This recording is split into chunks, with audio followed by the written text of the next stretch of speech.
Almost 11 years ago, my ex-wife abandoned me and our three kids and ran away with AP to raise his own kids with him. We cut her out of our lives, and now she's back with her tail tucked behind her legs. Today would have been our 23 years anniversary if we were together. To add some context to the story, let me take you back to D-Day. 11 years ago, back then we had small children, 8-year-old boy, 6-year-old girl, and 4-year-old boy. Marriage to my ex-wife hasn't always been easy.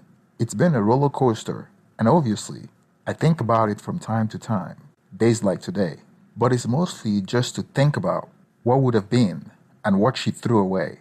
My ex-wife was the type that thrived off attention and constantly needs somebody around to talk to her. If she texts me and I go an hour without texting her back, she gets mad. This went back all the way when we were dating. I am the opposite. While it may be nice to have somebody around all the time, I don't necessarily need it, and I can go for days without talking or seeing anybody. Most of our arguments centered around how I'm not always giving her enough compliments or attention. I had a busy work schedule, and I was the primary breadwinner because she doesn't make much from her job, and not much is expected of her. When I come home, I still do the majority of house chores, yet she wanted me to come home and still make time to worship her.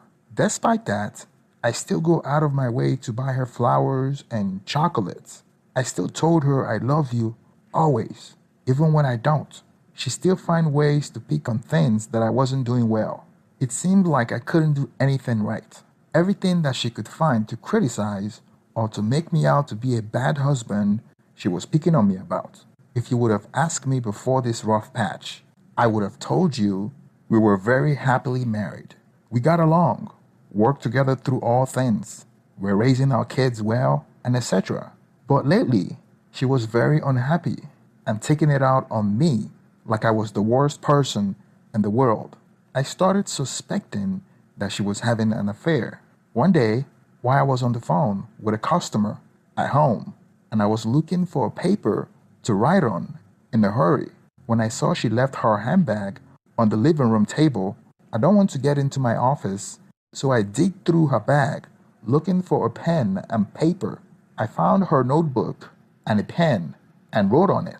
After the phone conversation ended, I looked at the paper and saw a side-by-side comparison between me and AP. Naturally, he had more quality than I do. She listed 12 things to my 6 or so. I am better looking, so there's that at least, lol. I cook, I clean, I do whatever she wants, and I'm a good father. He has manly job and wage, a manly truck, awesome excess, passionate, intense, and etc. Sounds great, doesn't it? Perhaps I was once these things too. But after 12 years of marriage and working 12 hours a day to come home and still do dishes and take care of our kids, I guess you get complacent. This speaks like the honeymoon phase of a new relationship. I am a veteran with a desk job that's stressful because I have to talk to customers all day. Alongside that is a sappy teenage girl love poetry that she has written about him. She describes him as someone who loves her so deeply that is undeniable, and she don't need validation for it because he shows it in words and actions consistently all day and every day. She wrote that he's considerate and thoughtful and listens to everything she says and what she means and what it implies. He has helped her learn her self-worth in many different ways, including her skills, ambitions, personality, and appearance. For once, she feels like someone truly finds her beautiful. He works with her to build a strong relationship with solid communication to avoid any issue now or in the future. He will talk to her about serious matters concerning their future relationship. He understands how she feels and will use his words in specific ways that he knows are more effective to what she needs. He needs an incredible mother for his kids because his ex-partner doesn't deserve him. I could go on and on. I was devastated. So, what does that make me? Officially second best? Plan B? Fallback guy? It felt like a stab into the heart. I had the feeling, well, more than a feeling, that when he's interested in a relationship, she would be long gone already. I was afraid that if I confronted her with the writing I found and her love notes, she would deny it. I wanted to find more evidence of an affair before I confront her. I took pictures of what she had written on her notebook and held on it for a few days. Then I lost my temper during an argument and let my emotion get the better of me. I mentioned also that I wouldn't be her plan B. She denied me being plan B, and I just pointed to her notebook and poetry, her side by side comparison. Once again, the denier came hot and fast. She claimed that they don't mean anything and are just a way to get stuff out. And yet, they don't mean anything, just creative writing? Indeed, she has poetry in there about me too, which she pointed out as evidence of her feelings for me. But if one set of poem about me is to be taken seriously, why should another about AP not? Once again, I knew she was lying. And of course, she denies. She insists that I was trying to make our marriage fail, like I'm the bad guy here, as per usual. Her denial enraged me. I tried to walk away. She grabbed me and wouldn't let go and blocked my exit. I screamed at her to let me go. I have never screamed like that to anyone in my life. It scared her. I managed to break free and went and locked myself in the bedroom. She said she was leaving to see her family, but who knows? Maybe she went to see the AP. On top of this, she had me second guessing my interaction with the kids. She's jealous of them and the attention they get from me. In particular, my daughter. But they are young. It's not like I always lavish attention on them. They take the attention they want. They demand it. They are kids. She came back later in the night and told me that she wanted to work on things. But her continuous denial and lying were just pushing me further away. She lied by saying that she was trying to make us work. But how can you make something work on a foundation of lies? I felt like I dropped the ball by telling her about her writing on her notebook, and she would take the relationship underground. I was exhausted and went to bed late. A few weeks later, on Saturday, I made a point to spend more time with her and my kids to have breakfast together. When she finished breakfast and left to go clean up, I started cleaning up and was picking up things from the table when her phone chimed. I have never had a reason to pry or snoop, but because it chimed, I looked down and saw a text from a man that said, "This is what you do to me in the morning." It was at this point I knew what it means when people say, "My heart sank." I took her phone to her and told her to explain the text. She obviously played dumb, and so I told her to unlock the phone and show it to me. She made an half-assed attempt to unlock her phone and swipe it away as quick as she could, but I have seen enough. It was a dick pic, and there were texts above that of her unclothed in our bathroom. At this point, she knew she had been caught red-handed. She admitted to a 7-month affair with a man she met at a bar when she was out with friends. That was the same affair partner she had written about on her notebook. She tried to turn everything on me, saying that it was my fault and I wasn't showing her enough attention. I told her that if the guy is so great, why didn't she just go ahead and move in with him? We got into a heated argument and she stormed off and left. The following day was a birthday for our youngest son, and I still remember him asking me why his mom didn't show up for his birthday.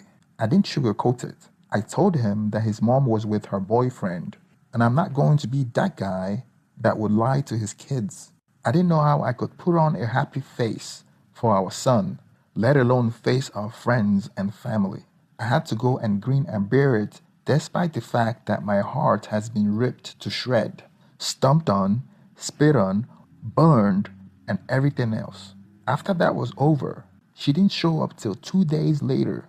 I wanted to kick her out, but I needed her to be there to take our kids to school. and look after them. I couldn't understand how a mom could abandon her children for 4 days. The next couple of months was whirlwind, but she basically threw everything for this guy.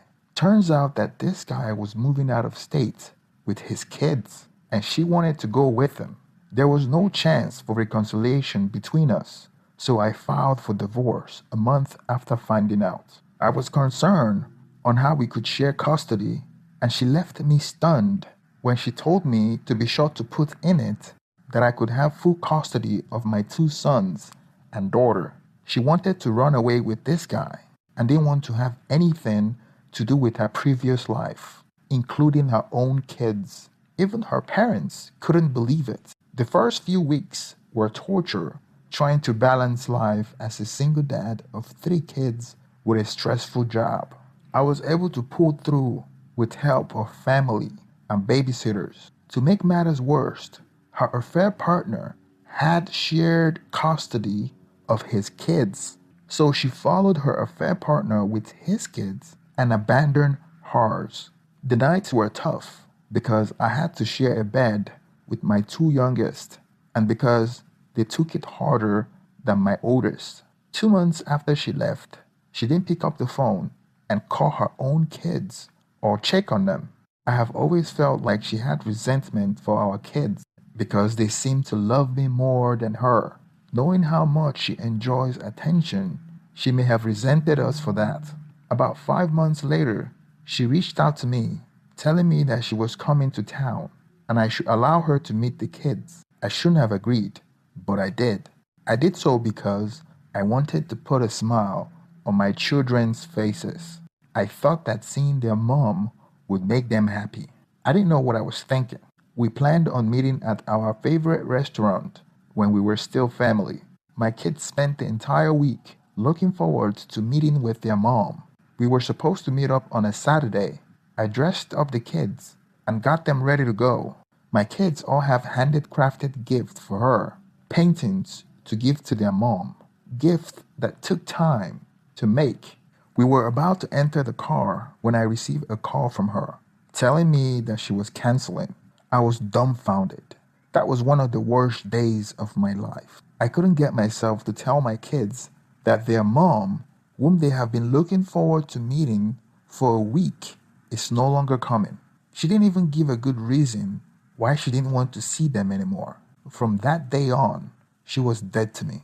I promised myself never to disappoint my kids like that again because I couldn't bear to see them that sad again. I told them the truth about their mom at that early age, and they resented her. We moved on. I was able to get into a routine with my kids and became comfortable being a single dad. As they got older, they forgot that their mom ever existed. They understood that she abandoned them, and they wrote her off as well.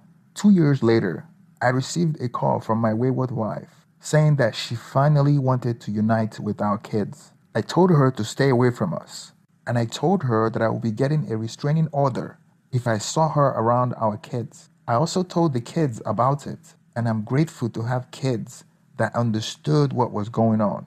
It turns out that the grass is not always greener on the other side. Her precious boyfriend that she loved so much and showed her so much attention was cheating on her, and they finally broke up. And now she has a low-paying job and no family and was looking to return to her plan B. Now she wants to come back into our life and disrupt us because she needs attention. She soon forgot about us as soon as she found another boyfriend. I wouldn't hear back from her for another 5 years when she came to visit her parents and she wanted to see our kids again. By then, my kids had a better handle of what was going on and didn't want anything to do with her. She accused me of poisoning our kids against her and blaming me for breaking up our family. There was a lot more details of what happened over the years, but after she broke up with her second boyfriend, for whatever reason, she kept jumping from men to men. It seemed like whenever her relationship was in crisis or she's between boyfriends, that would be the time she starts calling and wanting to come back to our life. I did the best I could to protect my children from her. As they grew older, I told them the truth about her, including the evidence on the notebook and the text messages from her boyfriends. I understood that she was selfish and was only looking for who to make her happy and give her attention and harass us once in a while when she gets dumped, for us to know that she's still alive, but we don't pay her any attention. The last time I saw her was a picture that her parents showed me of her, and she was a shell of her old self, and God has rewarded her for what she did to us. She had tried to reach out to my kids, calling them on their cell phones, but they block her immediately and tell me about it. I have an okay relationship with her parents, so they tried their best to intercede on her behalf by telling me how much she regrets what she had done and that she's trying to get closure. And I would always tell them that I speak for myself and my children when I say that we got the closure we need when she walked on her kids to raise another man's kids with him. I am happy to tell you that 11 years later, I am a better person for what I've been through, and my sons and daughter are the most amazing young men and women. I have been through counseling and worked on my body, my mind, my career, and my situation in life. And my kids still call me the best dad in the world, which is the title that I cherished most. I am proud of where I am and the dad I am to them. I recently have been dating a woman, and I'm really encouraged with where it's going and the healthy foundation we're building. I know without a doubt I have the tools to love and trust again because I have worked on it and made sure I am ready. So I post this to let all those that have been through infidelity know it does get better. It's the absolute worst emotional roller coaster you will ever be on. I wouldn't wish it on my worst enemy, but it can survive and you can come out better. I followed this channel and also read stories on Reddit for the past 5 years, and I see people all the time asking how long it takes to recover. Unfortunately, I think the answer is forever. The scar will never heal, and it's just part of you, but it does get better.